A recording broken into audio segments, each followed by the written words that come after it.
Hello everyone and welcome back to another review here that I have on my channel for Teenage Mutant Ninja Turtles Shredder's Revenge, a game that was released in 2022, developed by Tribute Games and published by .emu, which they're doing a great job publishing a lot of fairly solid titles, and this is one that I really enjoyed despite its short nature. But I did enjoy my time with this game considering it was available day one on Game Pass, and that's how I played this game. In my opinion, this is the perfect type of Game Pass game where it's enjoyable, short and fun, and you get your money's worth of the Game Pass subscription service, kind of like I did with Streets of Rage 4, which was another beat 'em up that I really enjoyed. But focusing on this particular game, just my background with Teenage Mutant Ninja Turtles, growing up, I was a fan of the series. I remember having a lot of memorabilia like shirts and hats. It was kind of like one of my early, it was, I should say it was probably my first real cartoon that I really liked when I was a kid. Eventually, I ended up moving to other,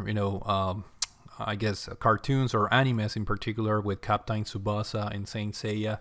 But I guess if I had to mention one, animated series that I really, enjoyed and loved as a kid was the Teenage Mutant Ninja Turtles. But here we are, fast forward to 2022, and this is a very interesting game that kind of pays homage to the Konami games of the 80s and 90s that were very popular, released on the Super Nintendo, and of course the arcades, such as Turtles and Time, which was a classic. So this game duplicates that, beat 'em up, easy to pick up and play nature of the gameplay, and in my opinion, just takes it to a high level because not only the game pays tribute in the sense of providing sprite work, sprite-based, pixel-based visual styles, for example, different character rosters such as the older games. But the cool thing is that there are a lot of quality of life improvements in this game, such as adding a dodge or roll button, which I thought was very good and very needed. Something that I was hoping they would add it to Streets of Rage 4, for example. I think it's just a really nice added feature that eliminates a little bit of that cheesiness of beat 'em ups, classic beat 'em ups, where sometimes the games purposely don't give you enough time to move out of the way from enemy attacks, and this game fixes that by providing the evasion command, if you will. In terms of the plot, it's a very simple, I guess, story where the Turtles are on a mission to investigate what happened at the Statue of Liberty, and I think Krang, body is separated, and you're trying to find different parts of his body that eventually lead the Turtles to Dimension X, where they go and in a mission to destroy the kind of like the main mission, if you will. And but this ends up being a diversion for Shredder and Krang to do their own thing. So obviously that's kind of like the plot of the game. Very short, very simple, and it's straight to the point, if you will. So the story was nothing crazy. It's very adequate for the type of nature that the animated series and the video games in the past were. So in that regard, they knocked it out of the park by providing a simple storyline. The graphics, as I mentioned, are pixel based visual style, which is again pays homage to the classic arcade games and Super Nintendo games of the time. They're colorful, they're full of detail, and I really enjoyed my time just looking at the backgrounds. They have different animations. Objects in the background can be interacted for like hidden items and things like that. So very colorful. Obviously the performance is very solid. This game has a retro style and it plays on modern systems.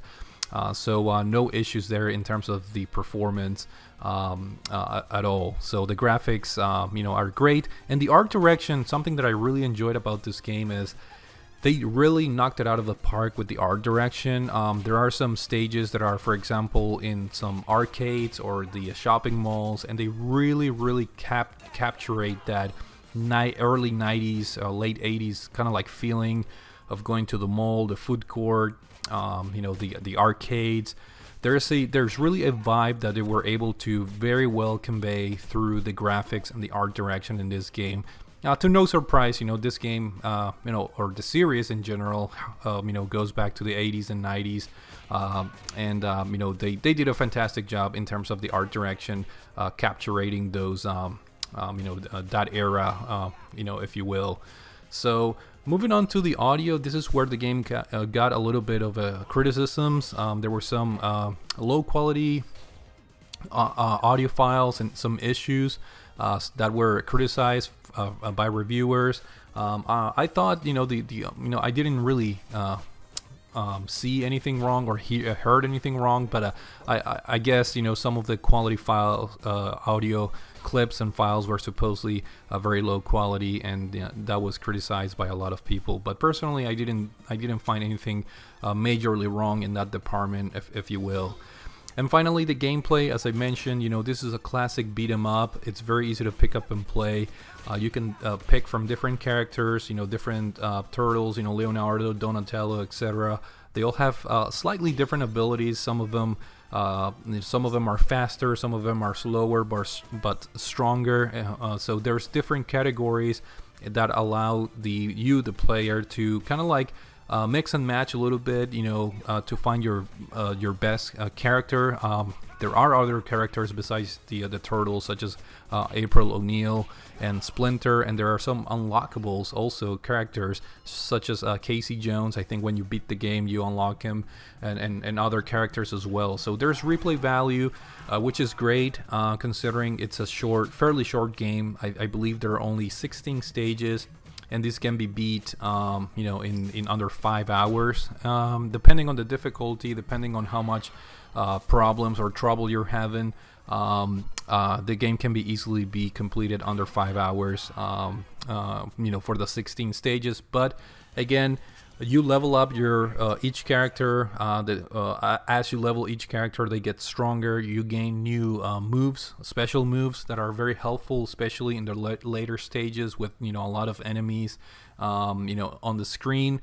And also the boss battles, they gradually become a little bit more difficult as you progress through the game. So leveling up your characters, it's a very good thing. And there's also collectibles hidden throughout the game, hidden figures, characters, audio files, and things of that nature that make up for items that are required to complete side quests. If you complete side quests, you get points. With points, you can buy new equipment or level up your character and so forth. So there are some nice modern mechanics, if you will, hidden or not hidden in the game, but part of the game that really extend the variety in terms of gameplay, and also obviously the replay value as well. And then the gameplay is very easy to learn. You have combos that can be combined with your evasion moves. When you're being attacked, the enemies are very varied. They have the foot soldiers or army, if you will. They have different colors depending on the types of weapons and moves that they have.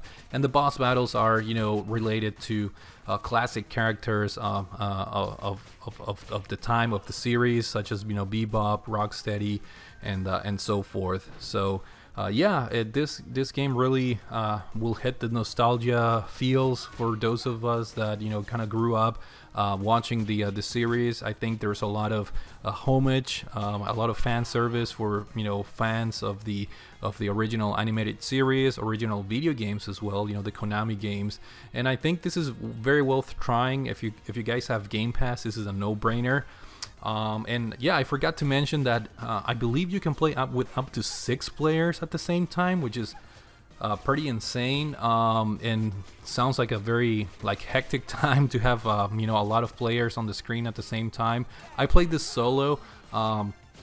just to go through the game. And but you know, you can play this with your friends and online with up to 6 people, if I'm not mistaken. So don't even want to see what that looks like. I'm sure it's pretty hectic and confusing, but it's up there, you know, as an option if you want to have a good time with friends.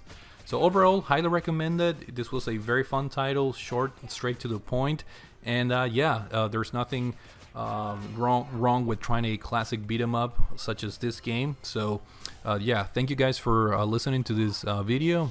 Thank you for watching, and I will see you all later. Take it easy.